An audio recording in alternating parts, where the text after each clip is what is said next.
2007년 9월 미국 뉴욕에서 있었던 사건입니다. 9월 14일 아침 17살의 브리는 등교 시간이 다 되어도 인기척이 없는 언니의 방문을 열어보곤 깜짝 놀라 다급히 엄마를 부르며 911에 신고하라고 했습니다. 20살의 언니 애슐리가 의식을 잃은 채 침대에 누워 있었기 때문입니다. 출동한 구조대에 의해 급히 병원으로 이송되었지만 애슐리는 의식불명 상태였습니다. 언니의 옆자리에선 유서로 보이는 편지가 있었고 엄마는 이를 구급대원에게 전달하며 지난밤 상당량의 약물과 술을 함께 복용했다고 합니다. 우리는 이해할 수가 없었습니다. 새내기 대학생인 언니는 즐겁고 설레는 것으로 보였고 우울하거나 스스로 목숨을 끊을 사람처럼 보이지 않았습니다. 한편 구조대로부터 애슐리의 유서를 건네받은 경찰은 심각해졌습니다. 유서는 자필이 아닌 컴퓨터로 작성된 것이었고 단순히 자살 암시뿐만 아니라 본인의 범죄를 고백하는 내용을 담고 있었습니다. 7년 전 친아버지 마이클과 2년 전 의붓아버지 데이비드의 죽음에 자신이 부동액으로 해쳤다며 이에 괴로워 세상을 등진다는 글이 적혀 있었습니다. 아직 혼수 상태였기에 애슐리와 인터뷰할 수 없던 경찰은 그녀의 어머니 스테이시 캐스터에게 경위를 묻습니다. 스테이시는 애슐리가 그런 행동을 할 정도로 힘든 줄은 몰랐다며 울먹였습니다. 대학생이 된 애슐리와 기분 좋게 술을 마시고 잠자리에 들었고 숙취로 늦게까지 그저 자는 줄만 알았다며 무심한 자신을 후회하는 듯 했습니다. 경찰은 애슐리의 의붓아버지인 데이비드 캐스터 사망 사건이 아직 수사 중이란 사실을 알게 되고 담당 형사에게 이를 알렸습니다. 실제로 애슐리의 친아버지는 애슐리가 12살 때 심장마비로 사망했고 2년 전 의붓아버지 데이비드마저 부동액을 먹고 자살한 것으로 보고돼 있었습니다. 하지만 형사들은 데이비드의 죽음에 의문을 품었고 2년 가까이 수사가 진행 중이었습니다. 형사는 어린 애슐리가 어떻게 두 아버지의 사망에 연관됐다는 것인지 의아해 그녀의 의식이 돌아오기만을 기다리며 매일같이 병원에 드나들었습니다. 다행히도 애슐리는 며칠 만에 의식이 돌아왔습니다. 의사는 이송 당시 애슐리의 체내에서 치명적인 진통제가 발견되었고 20분만 늦었더라도 사망했을 가능성이 매우 높았다고 했습니다.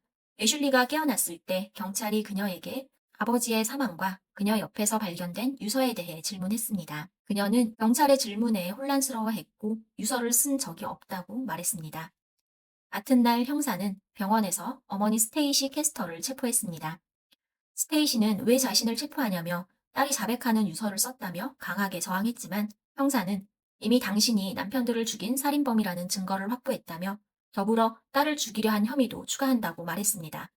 친딸에게 약물을 섞은 칵테일을 먹여 자살로 위장하고 살해하려 한 비정한 어머니 스테이시는 1967년 뉴욕에서 태어났습니다. 1980년대 첫 남편을 만나 결혼 후 두 딸을 두었으나 사별했습니다. 2001년에 스테이시는 직장 상사의 소개로 아들을 한 명 둔 데이비드 캐스터를 만났고 2003년에 재혼합니다. 데이비드는 에어컨 설치 및 수리 회사의 사장이었습니다. 캠핑을 좋아했고 오토바이를 즐겨 탔으며 산과 바다를 가리지 않고 다니는 매우 활동적인 사람이었습니다. 사업은 안정적이었기에 스테이시도 경제적으로 안정감을 느꼈습니다. 데이비드의 아들은 이미 성인으로 따로 살았기에 불화가 생길 일은 없었습니다. 하지만 데이비드는 2년 후인 2005년 8월에 스테이시의 신고를 받고 출동한 경찰에 의해 침대에서 사망한 채 발견됐습니다. 8월 22일 월요일 오후 스테이시는 911에 전화를 걸어 방문을 걸어 잠근 남편이 전화조차 받지 않는다며 출동을 요청합니다. 주말에 부부싸움이 있었고 남편이 방에서 쫓아낸 뒤 문을 잠그곤 나오지 않았다고 했습니다. 오늘 아침부터 계속해서 전화를 걸어보지만 응답하지 않았고 문 앞에서 이름을 불러도 대답이 없다고 했습니다. 최근에 아버지가 돌아가셔서 우울증을 앓고 있는데 침대 밑에 산탄총이 있어 걱정된다며 출동 요청을 했습니다. 경찰이 잠긴 침실 문을 부수고 들어갔을 때 이미 데이비드는 침대에 알몸으로 엎드려 숨진 상태였습니다. 경찰은 스테이시에게 남편의 사망 사실을 알렸고 그녀는 오열하며 제발 살려내라고 소리쳤습니다. 침대 옆 탁자 위에 녹색 액체가 반쯤 담긴 유리잔이 있었고 주스가 약간 남아있는 또 다른 유리잔과 살구 브랜디와 크랜베리 주스병도 있었습니다. 침대 밑에선 뚜껑이 열린 부동액 한 병을 발견했으며 주방 쓰레기통에서 칠면조 파스터를 발견했습니다. 이것은 칠면조 요리에서 풍미와 육즙을 위해 버터나 오일을 칠면조 안에 주입할 때 사용하는 스포이드 형식의 조리도구입니다. 칠면조 파스타 안에 물방울이 맺혀 있는 것을 보곤 고무 부분을 떼어내 냄새를 맡았고 강한 알코올 냄새가 났습니다. 부검 결과 데이비드 체내에서 부동액 속 독성 화합물이 검출됐고 경찰관들은 부동액을 섭취하여 자살한 것으로 여겼습니다. 하지만 그의 전처를 포함하여 친구와 친척들, 그를 아는 사람들은 그가 절대 자살할 사람이 아니라고 하나같이 입을 모았습니다. 경찰은 부동액병과 살구 브랜디병, 유리잔과 칠면조 바스터 등에서 DNA를 조사하기 시작했습니다. 칠면조 주입기에서 부동액이 발견되었고 주입기 끝부분에서는 데이비드의 DNA도 검출되었습니다. 그들은 유리잔 아랫부분에서 스테이시의 지문을 발견합니다.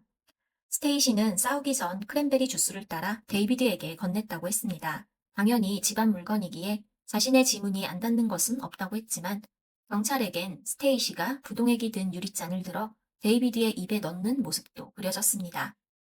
형사들은 또한 컴퓨터로 작성한 유언장을 발견했는데 이는 매우 의심스러웠습니다. 모든 재산을 스테이시와 두 딸에게 남겼고 친아들에게는 아무것도 남기지 않았습니다.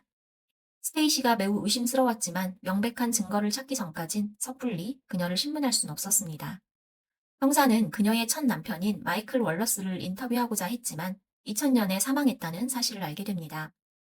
스테이시는 1985년에 첫 남편 마이클 월러스와 결혼하여 1988년에 첫째 딸 애슐리와 3년 후 둘째 딸 브리를 낳았습니다. 스테이시는 사설 구급차의 직원으로 남편은 정비공무로 맞벌이했지만 부부는 늘 돈에 쪼들렸습니다. 게다가 1999년 겨울에 마이클이 아프기 시작했습니다. 그는 일을 할 수 없을 만큼 어지러워했고 몸이 부었습니다. 구토를 반복했고 점차 말하는 것도 힘들어했습니다. 병원을 찾아 진료를 받았지만 의사는 귓속 문제라며 약을 처방했고 몇 주 만인 2000년 1월 집 소파에서 의식을 잃은 채 사망하고 말았습니다. 마이클을 발견한 건 당시 학교에서 돌아온 12살의 애슐리였고 직장에 있는 엄마에게 전화를 걸어 아빠의 상황을 설명했습니다. 하지만 엄마는 퇴근 후 집에 돌아와서야 구급차로 병원에 이송합니다. 의사들은 마이클의 사인을 심장마비로 알렸고 형제들은 평소 그에게 질병이 없었다며 부검을 요청하지만 스테이시는 의사들을 믿는다며 거부했습니다. 마이클이 38살의 나이로 사망한 후 스테이시는 8천만 원에 가까운 생명보험금을 받았습니다. 형사들은 그녀의 집 밖에 카메라를 설치하여 그녀의 출입을 감시하는 영장을 얻었습니다. 두 남편의 묘지에도 감시 카메라를 설치했는데 스테이시는 데이비드를 마이클 옆에 나란히 묻었습니다. 그녀가 정말 남편을 사랑했다면 방문할 것이라 믿었지만 그녀는 한 번도 묘지를 찾지 않았습니다. 처음 데이비드의 죽음을 조사하던 형사들은 이제 마이클의 진료 기록을 입수했고 평소 심장 관련 질병을 앓은 적이 없었다는 것을 발견합니다. 그들은 마이클의 죽음을 둘러싼 상황을 자세히 살펴보기로 했고 2007년 법원의 허가를 받아 마이클의 시신을 발굴하게 되었습니다. 사후 7년이 지났지만 검시관은 남아있는 사체에서 돌처럼 단단한 수정들을 매우 많이 찾아냈는데 이는 부동액과 연관이 있다고 합니다. 부동액에 중독되면 장기에 수정이 형성되고 이는 절대로 사라지지 않습니다. 여전히 마이클의 사체에 미세하게 남아 심장마비의 이유를 말하고 있었습니다. 형사들은 데이비드와 마이클 죽음에 부동액이라는 공통점을 찾아냈고 스테이시가 살인자라고 의심했습니다. 스테이시는 데이비드의 장례식 이후 무덤을 한 번도 찾지 않았지만 마이클의 무덤이 발굴된 직후 묘지를 찾은 모습이 CCTV에 찍혔습니다. 모든 증거들을 수집하며 데이비드의 사망 후 2년이 지나서야 형사는 그녀를 살인범으로 체포했습니다. 형사는 침대 옆 테이블 사진을 보여주며 2년 전 데이비드에게 주스를 어느 잔에 부었는지 기억나냐는 질문에 그녀는 제가 안티프리를 부었을 때 저는 이라고 말했고 그러고 나서 그녀는 곧바로 멈추고 제 말은 크랜베리 주스 말입니다. 라고 급히 정정했습니다. 형사는 부동액을 뜻하는 안티프리즈라는 것을 단번에 알아챘습니다. 그리고 애슐리의 유서에서도 안티프리즈가 아닌 안티프리로 쓴 것을 봤을 때 스테이시만의 특징이란 것을 알아차립니다. 그녀는 자신이 실언했다는 것을 형사가 알아차렸다고 생각해 자신에게 죄를 뒤집어 씌우려 한다고 비난하며 인터뷰를 중단했습니다. 스테이시 캐스터는 데이비드의 2급 살인, 애슐리의 2급 살인 미수, 유언장 위조 혐의로 기소되었습니다. 전 남편 마이클의 사망에 대해선 기소하지 않았습니다. 법정에서 스테이시는 자녀들을 위해 죽을 수도 있다며 애슐리의 유언장을 조작하지 않았고 누명을 씌우려 하지도 않았다고 주장하면서 두 남편은 모두 알코올과 약물 중독을 앓고 있었고 큰딸 애슐리와는 마찰을 겪었다고 했습니다. 애슐리는 검찰 측 증인으로 나서며 대학에 입학 후 며칠 안 돼 형사가 학교로 찾아와 두 아버지의 죽음이 부동액 때문이라는 것을 알았습니다. 그녀는 이후 전화로 어머니에게 따져 물었고 9월 12일 집에서 어머니는 힘든 일은 있자며 술을 권했다고 합니다. 다음 날인 13일에도 하교 후 어머니는 그 달에 있을 생일 축하를 미리 하자며 애슐리에게 여러 가지 술을 섞은 칵테일을 권했습니다. 쓰고 역해서 마시지 않으려 했지만 스테이시는 빨대를 주며 목구멍 깊이 넣고 빨아들이면 괜찮을 것이라 했습니다.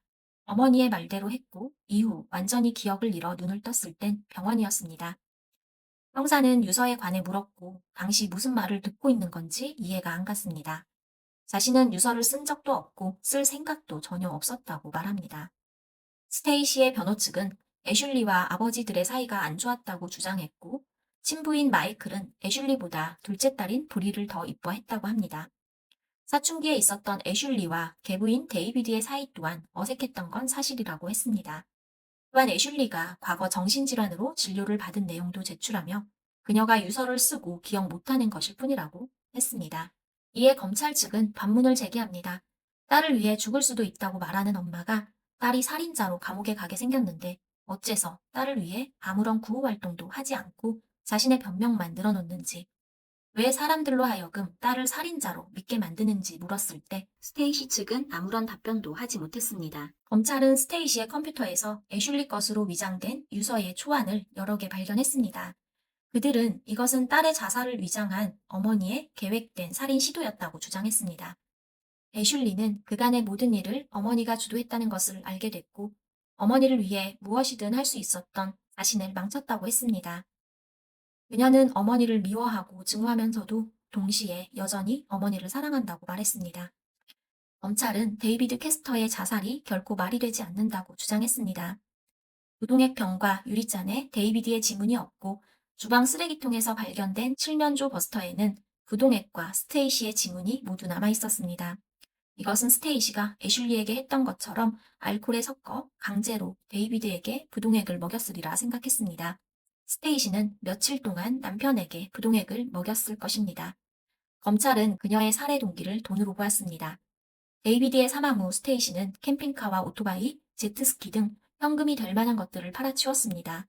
4억이 넘는 돈이었고 자택과 사업체는 여전히 남아 있었습니다. 생명보험과 재산을 받기 위해서였고 데이비드의 유언장에서 아들을 제외하도록 한 것도 같은 맥락이었습니다.